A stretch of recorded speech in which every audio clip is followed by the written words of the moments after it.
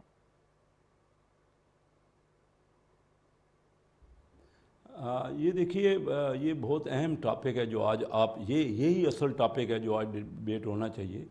آج اس عظیم لیڈر کا birth day ہے جس نے یہ خود کہا تھا اس وقت کہ ڈیفنس فورسز کو کہا تھا کہ بہت اہم ادارہ ہے, لیکن ڈیفنس کا کام ان آرمی کا اور بحریہ کا اور ایئر فورس کا, انہوں نے کہا تھا کہ یہ کام حکومت کرنا نہیں ہے, حکومت جو ہے وہ پالیٹیشینز کریں گے. یہ بڑا کیٹاگوریکلی ہمارے لیڈر نے, قائد اعظم محمد علی جناح نے کہا. اب ہوا کیا کہ اس کے بعد ہوتا تو یہی رہا کہ ہر کوئی, یہ صرف ایک نہیں, ہماری مختلف پارٹیوں کے لیڈر کو وہ لایا گیا اور پیچھے جمہوریت کو پن اپ نہیں دیا گیا. ہمارے یہاں سے اوریجنل لیڈرشپ تو آئی نہیں ہے. یہ تمام جو لیڈرز ہیں وہ کسی نہ کسی بیک گراؤنڈ سے کسی, اور اب صورت یہ ہے کہ عمران خان کا تو بڑا کلیئر ہے. عمران خان صاحب جس طرح آئے ہیں, ہر آدمی کو پتہ ہے, ہم الیکشن لڑے تھے, ہمیں اندازہ ہے کہ کس طرح ان کو سپورٹ کیا گیا, اور ہمارے 7 ضلعوں میں سے کوئی مسلم لیگ نون کا ٹکٹ لینے والا کوئی نہیں تھا, کوئی کھڑا نہیں ہو رہا تھا. آپ اندازہ کریے, کیا نہیں گیا, کرایا نہیں گیا, ان کو روکا گیا. لیکن دیکھیے اسٹیبلشمنٹ جو ہے ان کا یہ کام جو ہے کہ وہ ملک کا بھی دفاع کرنا ہے, جو اندرونی ہمارا خلفشار ہے اس کو بھی ٹھیک کرنا ہے. آج جو صورتحال ہے, عمران خان تو صاحب تو کسی طرف آ نہیں رہے, یا تو ہمیں ہماری پارٹیوں کو جو ہم اس برسر اقتدار ہیں ان کو روکنا پڑے گا صحیح طریقے سے, وہ بھی آج تک ہم روک نہیں پائے ان کو. وہ دستور ملک کے مخالفت میں بات کر رہے ہیں اور اس سے ہماری اکانومی بہت بری صورتحال میں ہے. ساری دنیا میں جو ہم پرسیپشن دے رہے ہیں اپنی اکانومی کا, وہ باہر کا تو کوئی انویسٹمنٹ یہاں نہیں آ رہی. ہم ایک ٹرمائل بنا رہے ہیں, ہم بتا رہے ہیں, خود کہہ رہے ہیں کہ جی ہمارے عمران خان صاحب کہ ہماری اکانومی فیل ہو رہی ہے. اس صورتحال میں ان کا سدباب کرنا پڑے گا, اور اگر یہ سدباب نہیں کیا جاتا تو کون کرے گا سر؟ حکومت آپ کی ہے, کرنا پڑے گا, کسی کے میں بات نہیں کر سکتے. بات کرنے سے کچھ نہیں ہوتا, صرف میں کہہ تو رہا ہوں, میں اپنی حکومت کو کہہ رہا, حکومت میری نہیں ہے, میں حکومت میں نہیں ہوں, میں تو ایک MNA ہوں اور میں اسٹینڈنگ کمیٹی فائنانس کا چیئرمین ہوں. میں کوئی منسٹر نہیں ہوں, اور نہ میں کسی کیبنٹ, ہماری میٹنگ نہ ہماری پارٹی کی میٹنگ ہو رہی ہے جس میں ہم اپنی بات کریں. آپ کے تھرو میں یہ پہنچا رہا ہوں.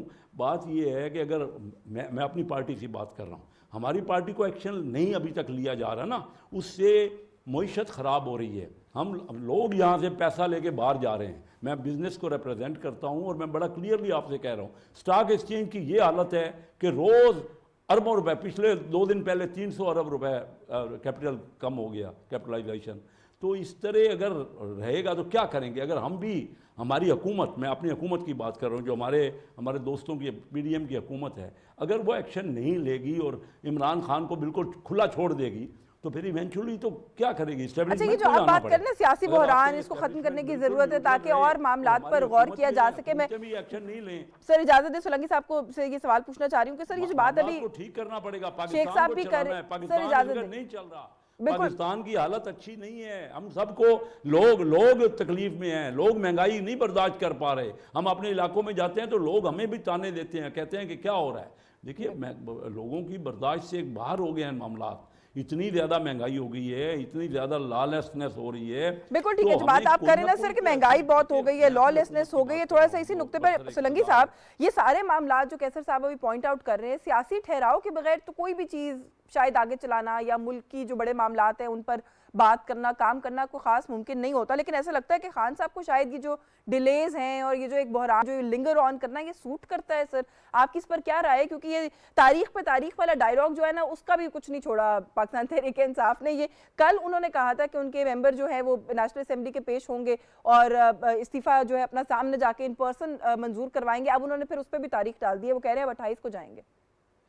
آپ نے ٹھیک کہا، یہ کوئی راکٹ سائنس نہیں ہے سمجھنا کہ اگر ملک کے اندر سیاسی انتشار ہوگا تو معاشی استحکام نہیں ہوگا. یہ چیزیں آپس میں جڑی ہوئی ہیں. لیکن خان صاحب جو ہے وہ انتشاری سیاست کی ایک علامت ہے. بدقسمتی یہ ہے کہ جب وہ حکومت میں تھے تب بھی وہ حکومت کم اور اپوزیشن کی اپوزیشن زیادہ تھے. آپ اس وقت کی ساری پریس کانفرنسز اور جو میٹنگز ہیں وہ دیکھ لیں، اس میں زیادہ تر جو ہے وہ جو فوکس تھا وہ اپوزیشن پہ گولہ باری کرنا تھا. سب سے زیادہ جو ان کے اجلاس ہوتے تھے وہ ترجمانوں کے ہوتے تھے. تو یہ چاہے 2013 کے انتخابات کے فوراً ایک سال بعد یہ دھرنا لے کر آ گئے تھے طاہر القادری کے ساتھ، پھر 2016 میں آپ نے دیکھا پھر فیض آباد دھرنے میں کس طریقے سے جو انہوں نے رول ادا کیا. تو جو خود پاناما کا جو کیس تھا اس میں یہ پٹیشنر یہی تھے، یہ لے کر گئے تھے. تو یہ اور خاص طور پر پچھلے 7-8 مہینے میں جو انہوں نے حرکتیں کی ہیں وہ کام کیا ہے جس سے ملک معاشی اور سیاسی دلدل میں گر جائے. سر ایک سٹیٹمنٹ انہوں نے آج اور بھی دی ہے، آئی ڈونٹ نو میں شاید غلط اگر سمجھی ہوں تو آپ میری تصحیح ضرور کر دیجئے. انہوں نے یہ کہا ہے جی کہ تحلیل ہو جائے ایک دفعہ اسمبلیاں، اس کے بعد اگر الیکشن نہیں بھی ہوتا فوری طور پہ تو ہمیں کوئی فرق نہیں پڑتا اس بات سے. آئی ڈونٹ نو وہ کیا کہنا چاہتے ہیں. ابھی تو ان کی ڈیمانڈ ہے کہ ارلی الیکشن کروا دیں، اب وہ یہ کہتے ہیں بس اسمبلی تحلیل کر دیں ایک دفعہ اور الیکشن نہ بھی کرائیں ہمیں کوئی فرق نہیں پڑتا. دیکھیں وہ اسمبلی تحلیل کرنے کی بات تو وہ کر رہے ہیں، لیکن اسمبلی تحلیل کرنے کا جب سنہری موقع تھا ان کے پاس، وہ قومی اسمبلی کی بھی کر سکتے تھے، وہ انہوں نے 9 اپریل تک نہیں کی. پھر یہ دونوں صوبائی حکومتیں ان کے پاس اس وقت سے ہیں، 10 اپریل کے بعد بھی یہ حکومتیں انہی کی ہیں پنجاب میں اور خیبر پختونخوا میں. تو وہ تحلیل کرنے کی بات ضرور کرتے ہیں لیکن وہ کرتے نہیں ہیں. اب مجھے بتائیں کہ پنجاب کے اندر تو یہ ایک بحران ہے، وہاں پر ایک تنازع چل رہا ہے، وہاں پر ایک عدالتی تنازع بھی ہے. خیبر پختونخوا میں تو کوئی تنازع نہیں ہے. پھر آپ اسمبلیوں کی تحلیل کیوں کرتے ہیں؟ دنیا بھر کی جو پارلیمانی سیاست ہے وہاں پر جب حکومت کرنے میں بالکل ناکام ہو جائے اور ایک ڈیڈ لاک پیدا ہو جائے جس میں حکومت نہ کر سکے، اسمبلی نہ چل سکے، تو اس وقت جو وزیر اعظم ہوتے ہیں یا وزیر اعلیٰ ہوتا ہے وہ اسمبلی تحلیل کرتا ہے. مجھے بتائیں کہ خیبر پختونخوا میں کون سا بحران ہے؟ مجھے بتائیں کہ یہ جو انہوں نے فیصلہ کیا پنجاب کے اسمبلی کی تحلیل کا، پنجاب کے اندر کون سا سیاسی بحران تھا؟ اپوزیشن تو بیٹھی ہوئی تھی آرام سے، جو ان کے عدالتی معاملات ہیں وہ ضرور چل رہے تھے.